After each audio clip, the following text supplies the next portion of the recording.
Hello, welcome to American Popular Music. My name is Dr. Jacob Gallagher. I'm really excited to share this course with you. I love this music that we're going to talk about, and I think you do too. I think that's partly why you're here. I know this fills some general education requirements, but in some way, shape, or form, you love American popular music. I think we all do. It's a global phenomenon, and that this course is going to cover all types of popular music that you like, from hip hop to jazz to reggae to country to rock and roll, everything in between.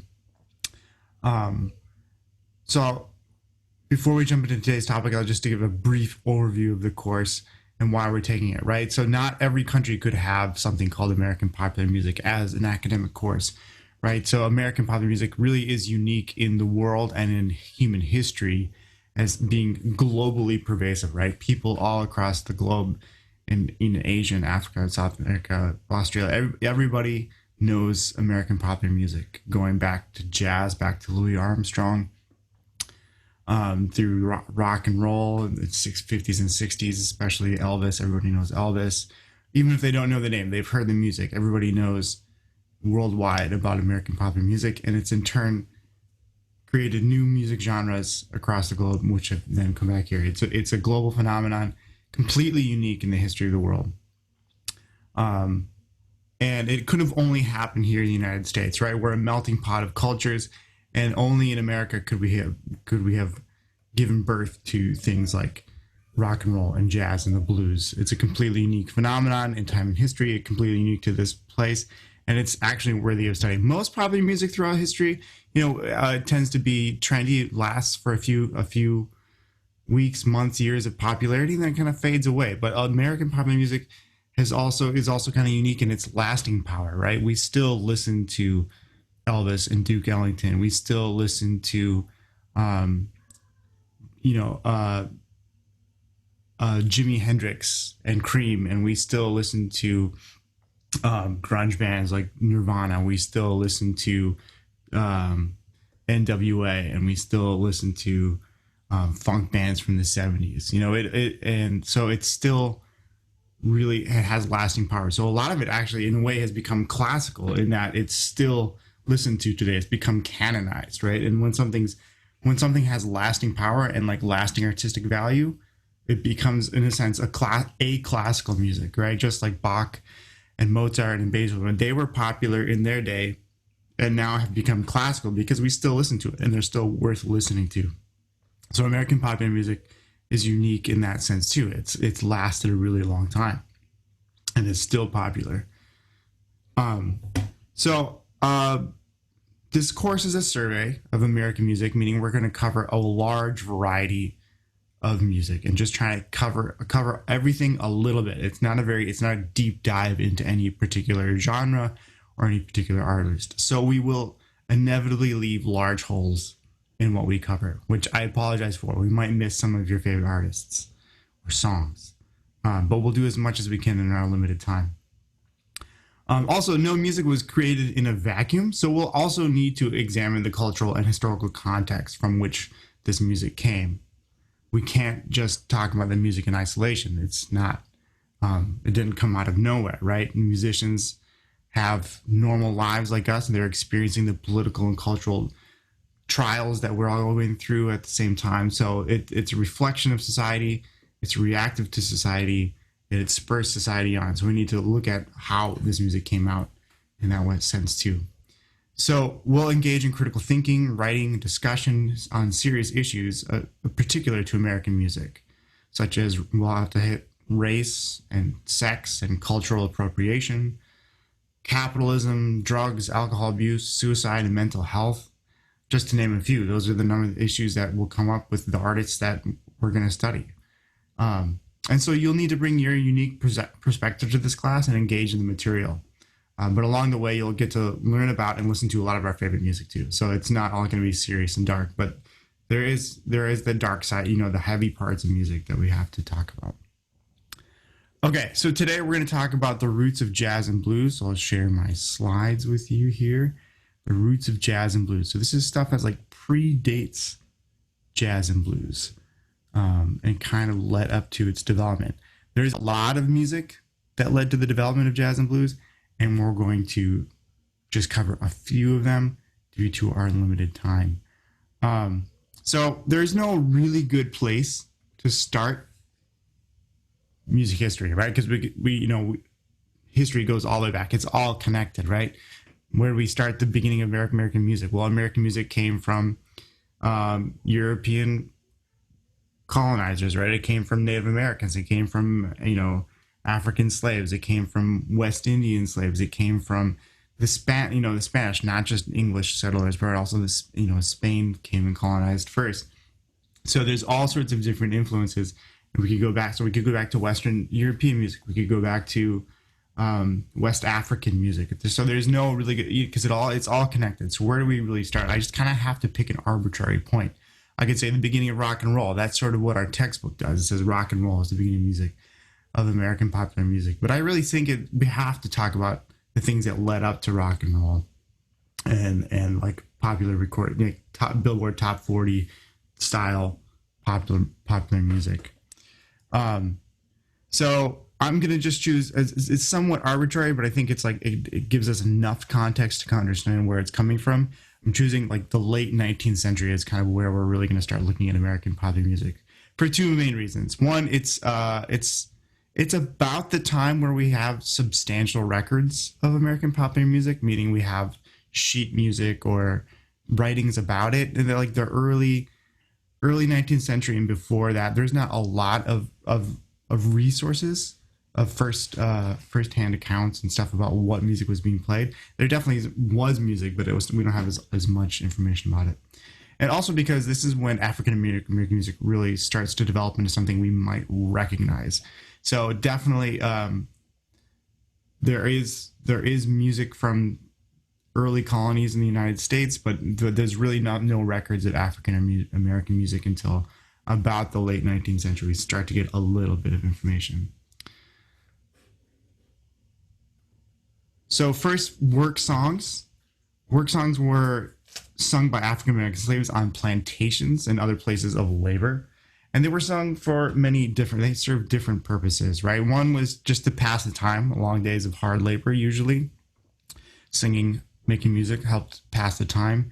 It also helped to pace and coordinate their movements. Right? A lot of times, slaves were doing labor like farming, laying railroads, things that required rhythmic movement, like working a spade or a hoe or digging or hammering or something. So to coordinate their movement to work in time, it helps kind of pace your energy and kind of keep everyone together, working in tandem, right? Sort of like imagine like on a rowboat or something, everyone trying to row together. You have to have some sort of pulse, right? So singing helps establish a pulse.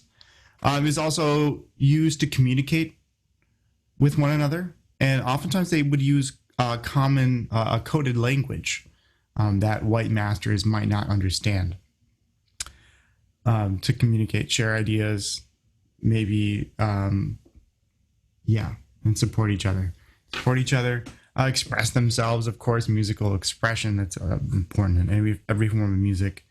But there was a darker side to work songs. It wasn't just for the slaves to help each other and improve their work, make their working conditions a little more manageable.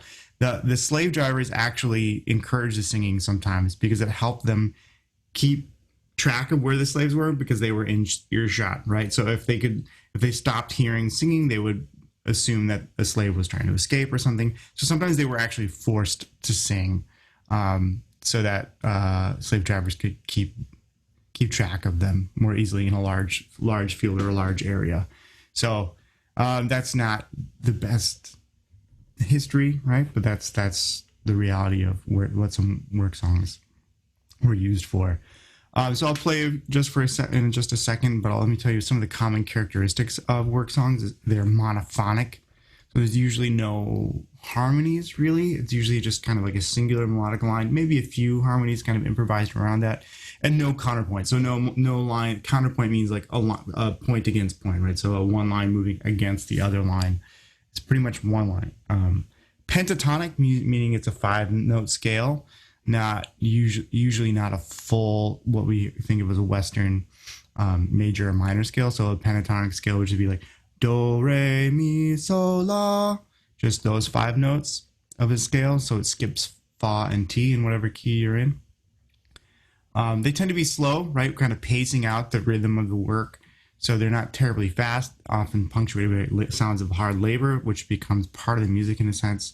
Definitely improvisation, meaning that it's kind of created spontaneously, not it's not written out, right? Nothing is like predetermined, right? So there might be like a few melodic ideas and a few lyrics that the song is built on, but then you can kind of like make things up as you go along and build, kind of build it like a storytelling. Maybe there's a story, and you kind of like just kind of go on in improvisatory building on that story. Call and response, definitely. So this is really, really common for work songs. A lot of times there would be a lead singer, and then everybody else would be singing in response a sort of like a chorus, or like, it's not really a chorus, but a refrain, right? Just like a 1-line or a 2-line phrase that ends in response to the leader's call, right? The call and then the response. So we're going to listen to this song called Rosie.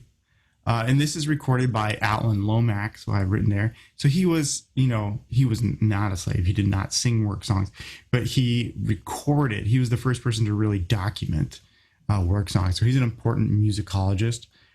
This was recorded in the early 20th century. So this is actually a lot later than when they were really originally used. Work songs started, on plantations in the 19th century. But this is from the early 20th century. But that's the earliest recording we have. So it's recorded actually at a state penitentiary where we had chain gangs, and this is a chain gang literally working on a railroad, prisoners, right? Building a railroad and singing a work song that presumably, there's no way to definitively prove this, but presumably is the same or very similar to a work song that might have been heard on a plantation. So this is Rosie. You'll hear a call and response. And I'll talk about it a little as we go.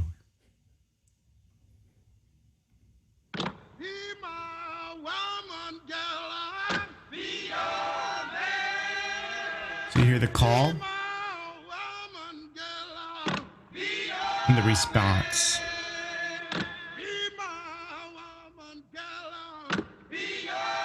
So monophonic, you can hear it's basically one melodic line. There's a few people singing harmonies above, but it's mostly monophonic. Pentatonic, there's only a few notes, right? Just da da da da da da da. Pentatonic. So it's not even using all 5 notes yet. So there's about 5 notes total used all throughout the song. It's slow, obviously, and you can hear the sounds of their hammers as they're working. Sledgehammers in between. The lyrics are a little bit hard to make out. You can hear the lead singer is improvising lines, and the chorus is more or less the same every time.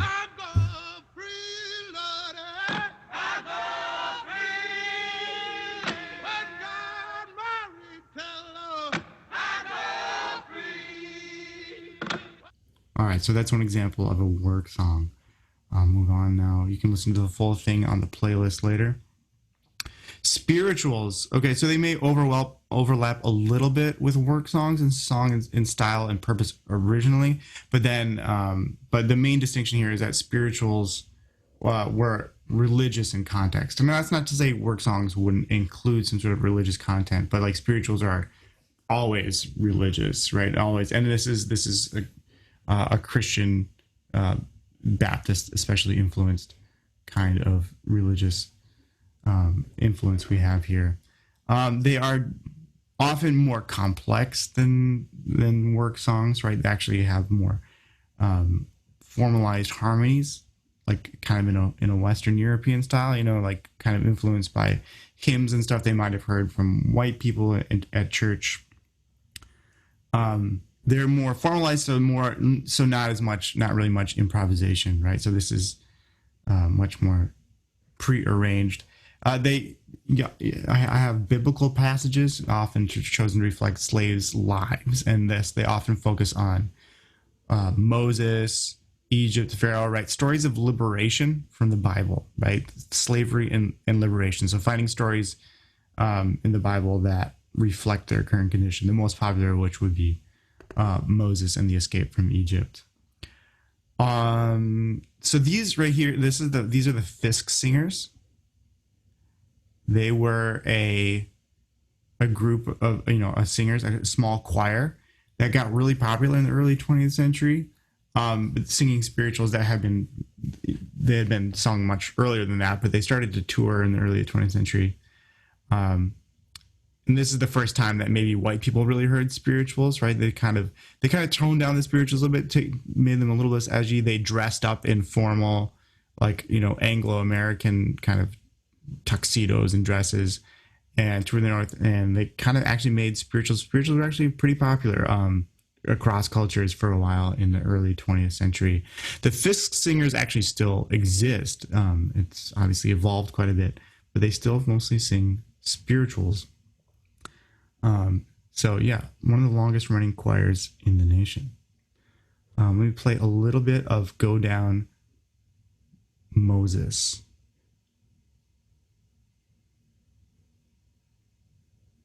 No, take that back. This is going to be Deep River by the Fisk Singers.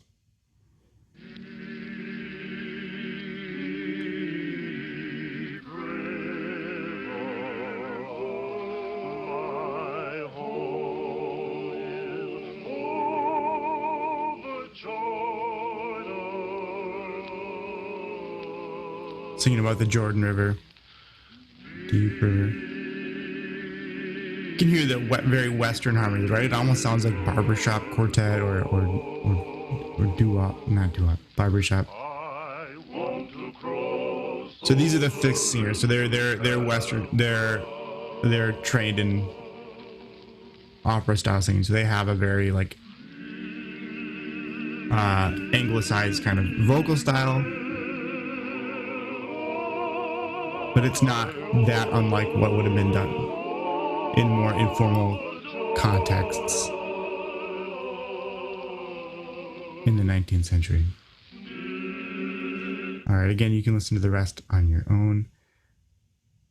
Next, we're going to talk about a ring shout. Okay, this is a religious and social ritual transplanted from Africa via the West Indies and combined with Christianity. So it's either social or religious. Often kind of the two are kind of, the distinction often is kind of blurred. It synthesized call and response, additive rhythms, polyrhythms. So rhythm, really complex rhythms on top of each other. There's a lot of humming, moaning, shouting, syncopation, meaning rhythms that feel off kilter rhythms. A lot of hand clapping, foot patting, drumming, and signifying is a big thing in ring shouts, which is when a way to create a variety within the repetition by bending notes or syncopating, in other words. So improvising a little bit. So signifying is what the colloquial word for heterophony, which is when there's one melodic line, but variation within that melodic line. So it's basically just monophonic, but with people improvising variations at the same time. You can hear some body percussion in this recording as well, which includes what should be called ham bone or Pattin Juba.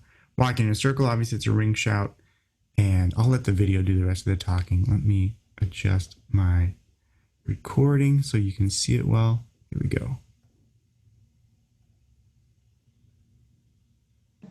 Jubilee, Jubilee, oh, Jubilee in the morning. Jubilee, my children were free. Oh,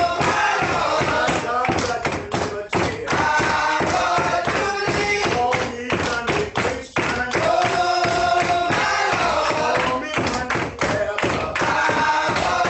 Jubilee, don't care what you call me. Among the older shout songs that are still sung, Jubilee, the McIntosh County Shouters, they associate it with the emancipation. Jubilee was a triumphant song that they sang. Shout, my children, you are free. My God brought you liberty.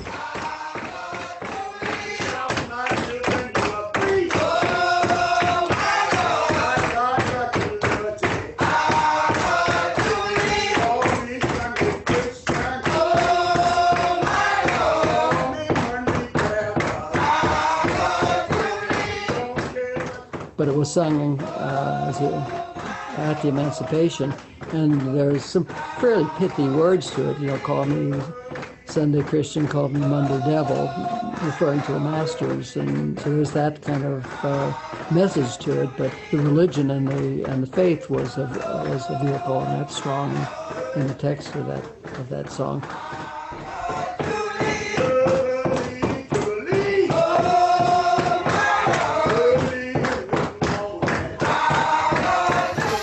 The ring shout in itself is founded more so on a spiritual level than it is a secular level. So a lot of the songs have Christian and spiritual meanings to them.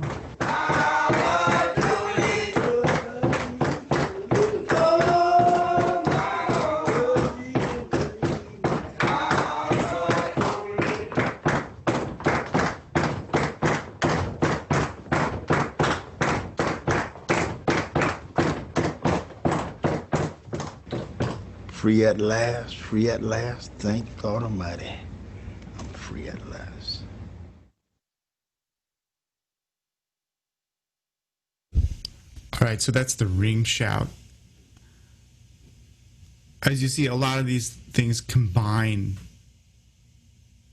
cultural and musical traditions that maybe came from West Africa originally, and then have kind of combined Christian influence from the colonizers that converted everybody. Okay, so next is Pattin Juba. This is kind of building off of the ring shout.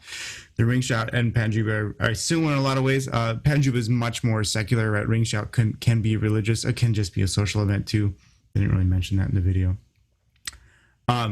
So Pattin Juba, also known as ham bone, what it is body percussion, right? So often accompanied by there's often like rhyming that goes along with it. It's sort of nonsensical, lighthearted, sort of melodic rhyming. It sounds a lot like, and actually is the predecessor to kind of rhymes that you might have done at the playground as a kid, like while playing jump rope or some jump rope. Those are actually come from this sort of thing, Pattin Juba. So you're doing body percussion while doing sort of a rhyme. It was actually developed after white masters took away slaves' drums, because when in West Africa, drums were used for communication, right, across long distances, where you couldn't shout. You would use drums, and there would be rhythmic patterns or tones. You had talking drums as well that changed pitch to communicate ideas or concepts, or come over, or whatever, dinner's ready or whatever. So they were afraid that and with probably reasonably afraid that the people were using drums to organize some sort of rebellion, right, against the white masters. So they took drums away. So then people they still wanted to play rhythms, so they began using body percussion. And you'll see what I mean in this video. I'll show you what I mean. Here's a little bit of Pattin Juba.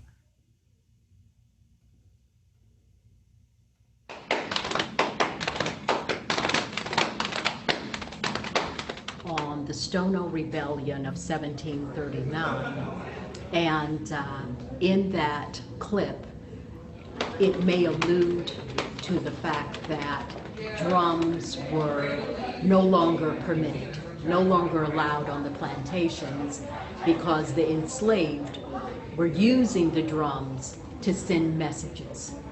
And so those who were enslaved basically began to use their body as the percussive instrument.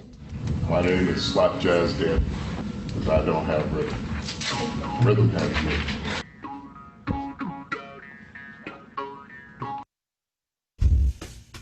Okay, that's enough. You don't need to see him play. That's called a jaw harp. But you saw the body percussion, and I'll play you an audio clip now of Pattin Juba to see what it sounds like with the vocals that usually accompany it. Here is this is Pattin Juba. You'll hear the rhymes are kind of like just sort of silly. Juba this and Juba that. Juba this and Juba that. Kids often do it, so these are kids. Juba killed the yellow cat. Bend over double trouble Juba. Bend over double trouble Juba. Ah ah Juba. Ah ah Juba. We bake the bread. We bake the bread. And you give us the crust. And you give us the crust. We beat the corn. We beat the corn. And you give us the husk. And you give us the husk. We cook the meat. We cook the meat. And you give us the skin. And you give us the skin. And that's when my mama's troubles begin. I said Juba. Juba. All right, I'll let you listen to the rest later. As you can see, like that, the body percussion in that is much simpler, and it is much more focused on the lyrics. Whereas this guy is a body percussion expert. Okay, so it's a predecessor to many modern art forms. You can hear like kind of the tap dancing came out of that, rapping, right? Because you hear the girl, they're speaking. It's like kind of like a sing talking. There's like a little bit of a melody to it, but it's more like they're just kind of speaking the words, and there's like a little bit of a fixed shape to it, but it's not really quite singing. So this is, and it's all about the rhymes and the clever rhymes and stuff. So this is a long predecessor, many generations removed, but to rapping would be something like Pattin Juba, and it's also improvised, right? Just like freestyle rap. So this is kind of, and then the Bo Diddley beat, which probably is irrelevant to you right now, but you'll hear is actually a really important thing to the development of rock and roll. The guy's name was Bo Diddley in the 1950s, and his beat is like directly derived from Pattin Juba, and his style was very, very, very influential. Once we get to that, you'll hear what I'm talking about. Lots and lots of songs that you've heard use the Bo Diddley beat, which comes from Pattin Juba. Okay. All right, let's move on to a few more things. Marching bands, okay. So we've covered sort of a lot of the African-American traditions that kind of led to the development of jazz and blues. Now, a few of the Anglo-American influences on jazz and blues. So marching bands. Marching bands were actually wildly popular in the 19th and early 20th century. All right, so this is before we had record players. This is before radios. So how would people hear music? They had to hear, either you had to play an instrument yourself, or you had to hear other musicians play it. So there were actually lots and lots and lots, like hundreds of touring marching bands in this time period, about 75 to 100 years. And they were wildly popular. It's just like everyone, they would just go around to different towns and play concerts, and people loved them. We call them marching bands, but a lot of times they would go sit and play in a park or something, just kind of like outdoor marching / concert bands. They would do either one. Extremely popular. And bands were popular more than orchestras in America because they were loud and you can play outside, right? Orchestras, strings don't really handle bad weather very well. You can't get the wood wet. So it's bands were what were popular.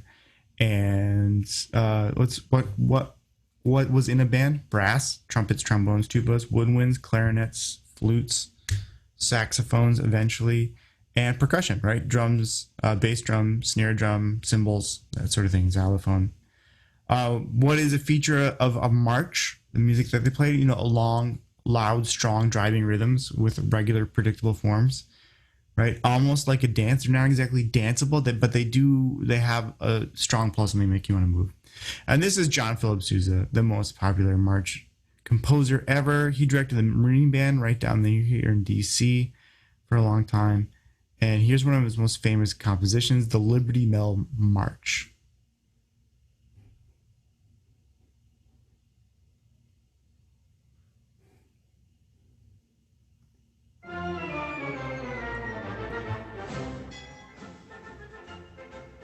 Is that strong rhythm? 1, 2, 1, 2, 1, 2, 1, 2.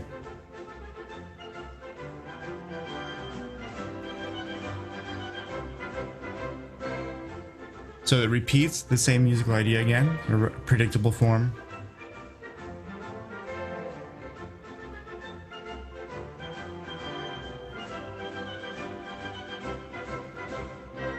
New section, right? So kind of a predictable shape to it.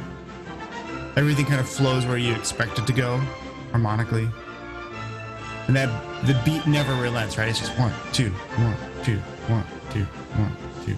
All right, so marches were actually, these guys were literally like rock stars before we had rock stars. They were so popular.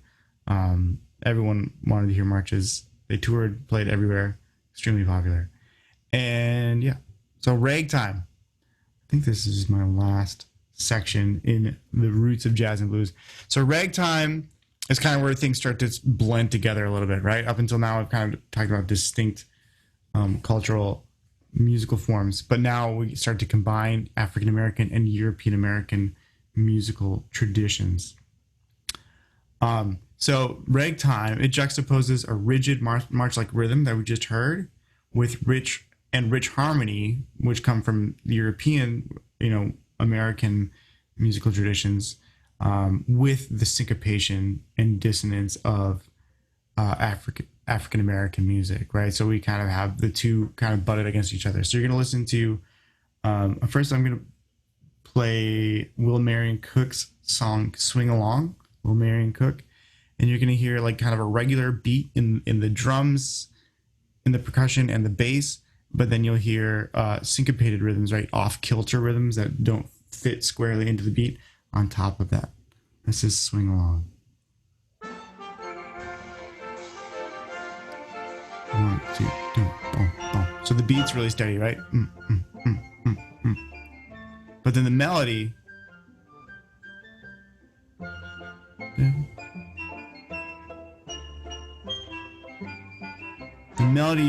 is kind of off of the beat a little bit, right?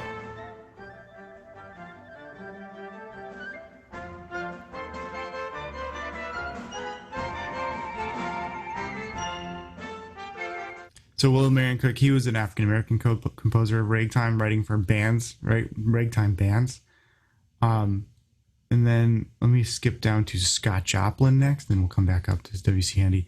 He was the most significant ragtime composer, right? He didn't write for bands, though. He just wrote for piano, but his ragtimes are really, really sophisticated. They're very influential.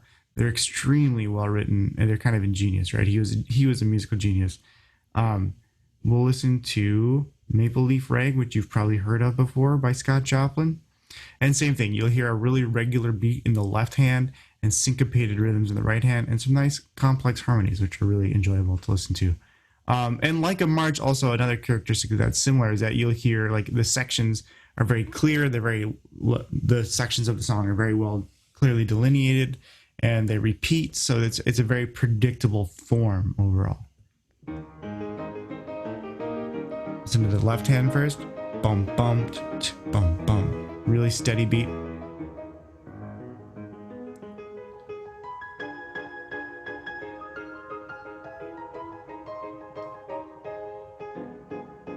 Then we're about to repeat that first section in a regular form. Just like the beginning, back to the beginning. And here the right hand is playing off-kilter rhythms, right? They're against the beat. They don't line up with the beat. Which is different than the march.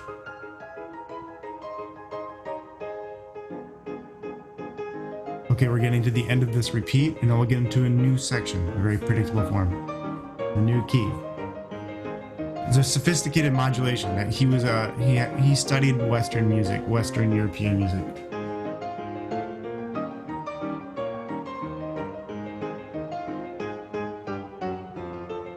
All right, let you enjoy that on your own.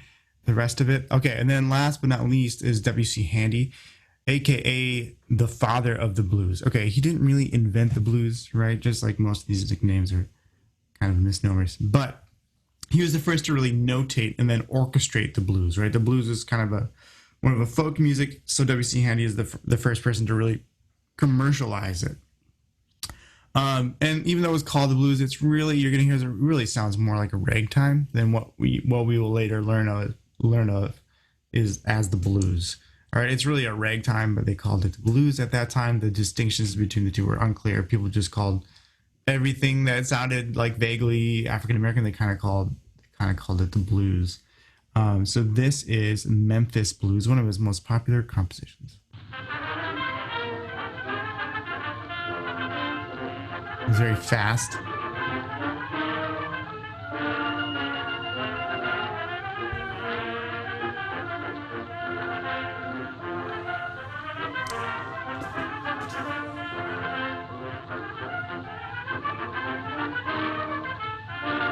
Again, that section repeats. So very, very similar in form and content style of the other one. So that's again a full band, unlike the piano work of Scott Joplin.